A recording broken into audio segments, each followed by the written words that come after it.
As soon as I heard that a woman had burned her own son alive in his room because she thought he was possessed by a demon, I knew this one wasn't going to be a walk in the park.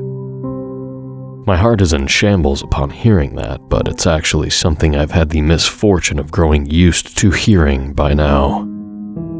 I had received a call from the woman's husband and said he was tired of watching this town fall victim to, his words, the forces of hell, claiming the police are doing little to nothing about missing persons and deaths lately, leading them to often close the case with an apology and condolences. Coincidentally enough, the husbands had friends who knew a client of mine and had referenced me. I usually charge a lot because I gain results. He accepted, and I began searching news reports about the area, also informing him that we could meet the following day. He was right about one thing.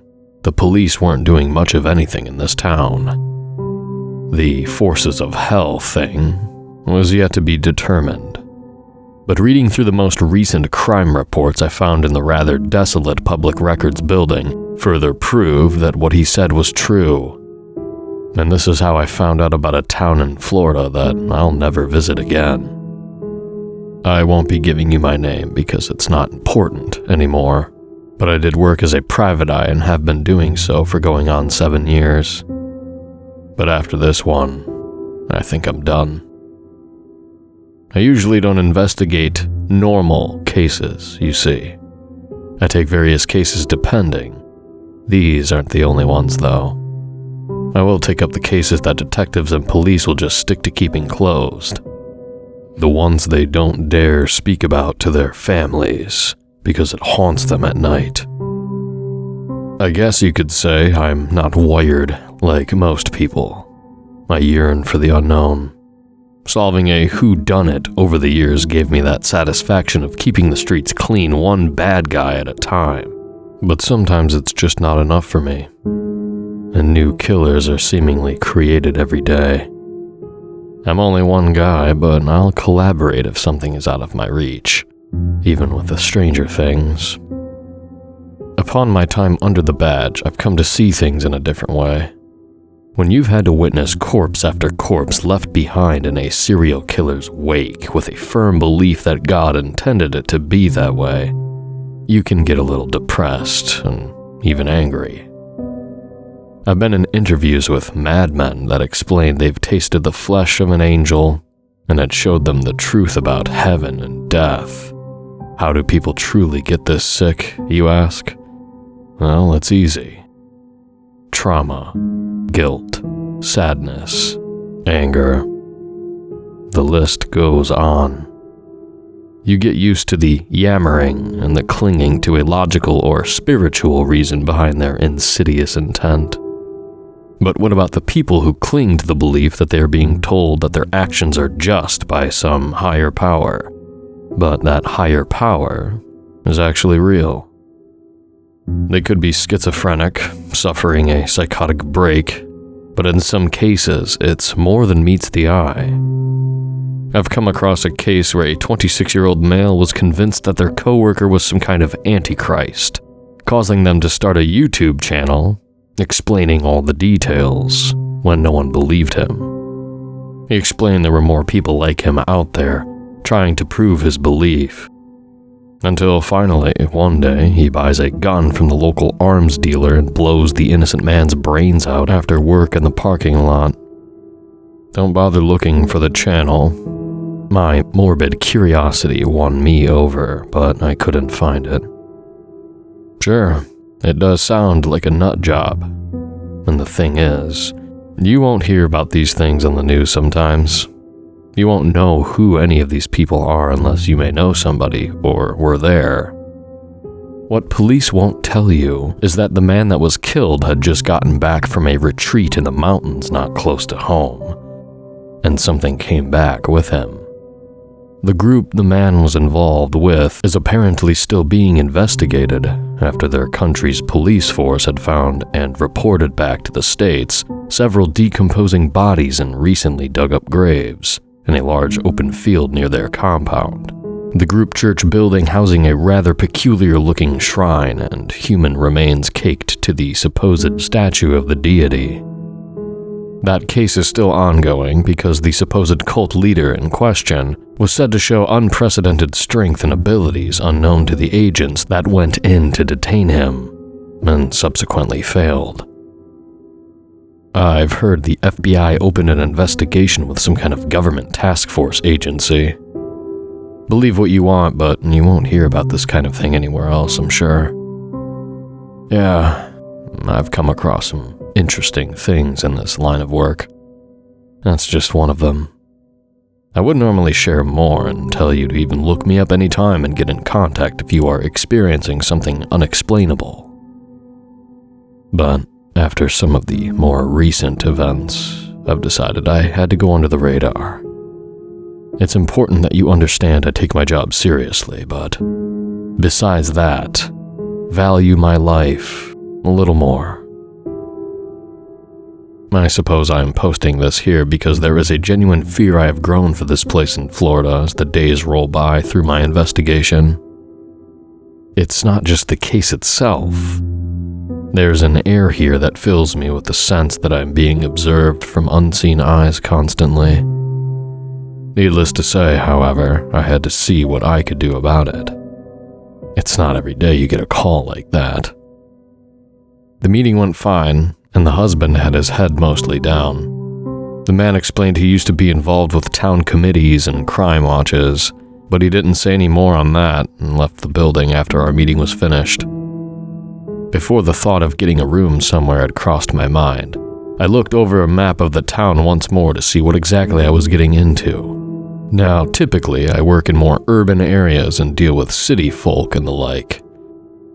This town is large with low populations, and the inhabitants can carry a heavy southern accent.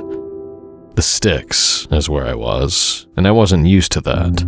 Sure, I've done cases before in the middle of nowhere, but I was vulnerable for the most part, and wasn't exactly prepared for this at all. In these parts of the state, thick vegetation is seemingly terraforming the entire landscape.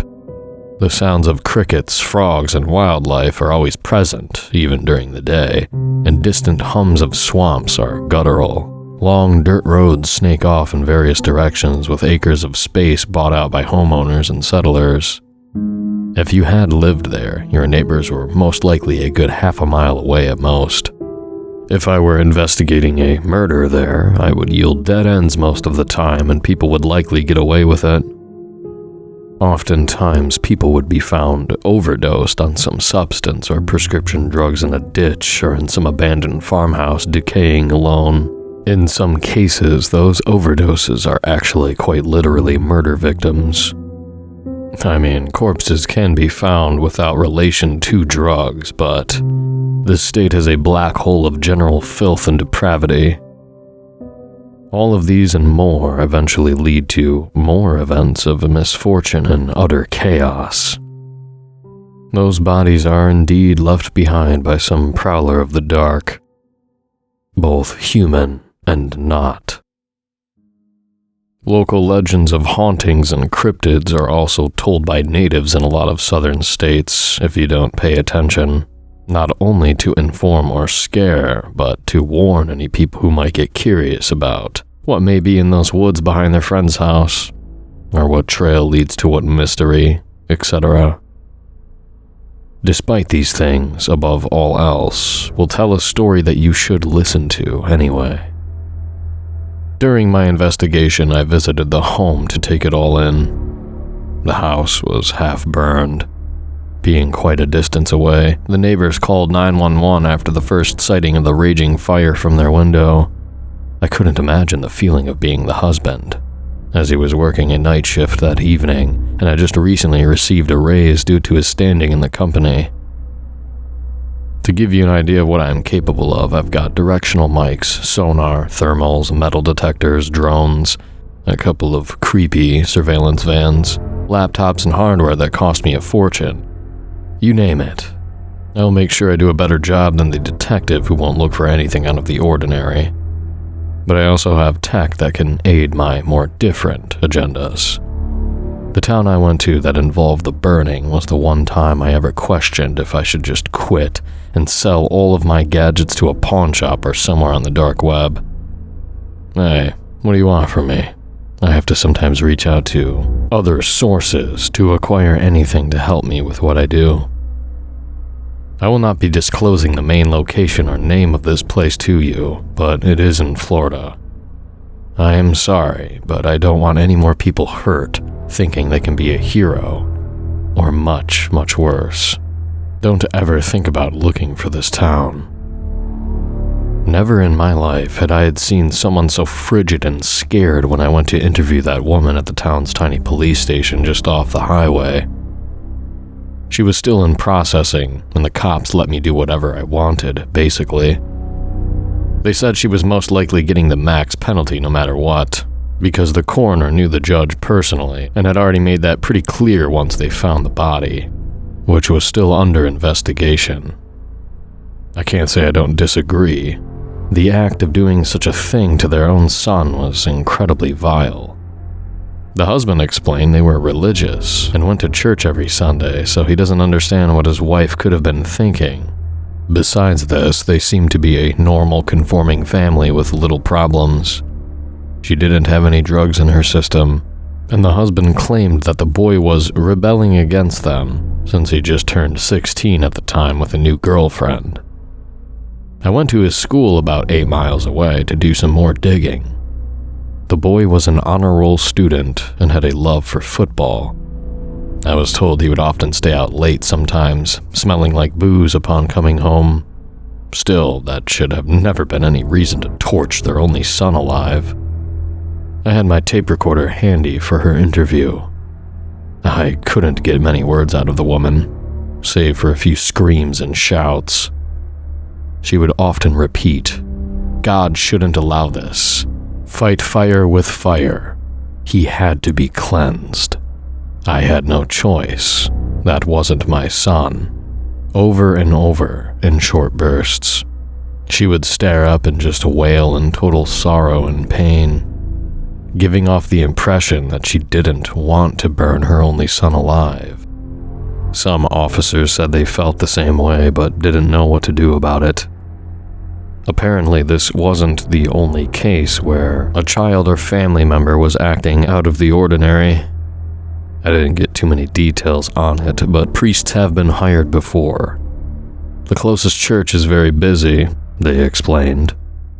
When these things happen, the priests and followers will pray and hold sermons for their cause, often visiting the homes to bring a calming presence along with their faith, all while the victims' families continue to keep up the hope that these random acts of terror will cease, only to yield little to no effect against whatever force was sucking this town's happiness and apparent life force dry.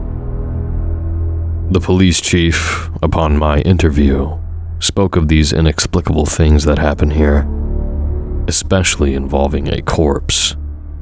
The deaths occur mainly during the night, and after the coroner comes back with the report and times of death, but no doubt, unexplainable occurrences that leave the medical examiners baffled. He explained that once there was a boy who went walking into the woods early one morning and never came back. 2 weeks later, the boy's body was found. However, the body was somehow changed. The boy had mutations, small bone-like appendages clawing through his wrists and elbows. The boy had these strange gnarled fangs, and his eyes were bulging out of their sockets. He was found in this state, bloated in a small body of water in those woods, and the family swore they never knew what happened and couldn't possibly understand what it meant. This got me thinking. I've heard of cryptid transformations before, but they are usually through horrible ancient rituals where the victim or willing person would either have their organs taken as an offering to become undead, or to perhaps take in a foreign substance after something was given up, both causing their anatomy to change. But for a 6-year-old to be forced into doing something like that, or that the boy did it himself willingly, was completely out of the question. This was something else. I visited that boy's home and spoke with the parents. They showed me some of his drawings that he made right before he went into those woods. The one that stands out most is back at the town's forensic lab being scanned for things that may be out of the ordinary, like fingerprints or something else like microscopic fibers or residue that are non-human. I'll try to snap a picture of it and link back later once I get back to the station.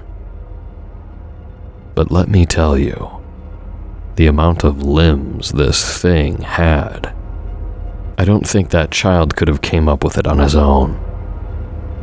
Especially with several red-marked frowning faces attached at the ends of them, with little black lines around the heads, giving off the appearance of bleeding childlike sons. When I went to walk back to my car after I had spoken to that family, I could distinctly make out dark smudges near my door's handle. Upon looking inside, there was nothing, but the creeping thought that something was near my vehicle during that time looms, and my only conclusive thought is that it tried to get to me because I've been investigating this town for too long. I know when to take a hint. My head was on a swivel. Driving from then on has me constantly looking in the rear view and to the back seat. I got a car wash to clean away the reminder. I've never had anything supernatural get this close to me, and I don't think I'll ever get over that anytime soon. All of it has made me feel dread for the very first time in my life. No matter how bizarre this case is, no matter how many people have died, and no matter what else may happen in that town, I will not be going into those woods to find anything out. I know better. This will be my official report and a warning to you. As for them, the people in that town, I mean, well, this is above my pay grade. I've informed the husband he can keep the rest of his money. With the state of his house and life is in, he'll need every penny, and I already felt bad for charging the poor guy. But the only answers he needs are away from that town and those woods. I won't bring myself to dig my own grave. Maybe that task force agency will somehow listen to me if I reach out. If you have any ideas, I suggest keep them to yourselves. I won't be involving myself with it once I post this. I truly believe that whatever this thing is, it's the cause of all the misery and carnage that's happening in this Floridian town in the middle of nowhere. Because I got a call from the police chief I spoke with about the boy that was burned alive. He received the final autopsy report, explaining those same bone-like appendages sticking out of his limbs as well.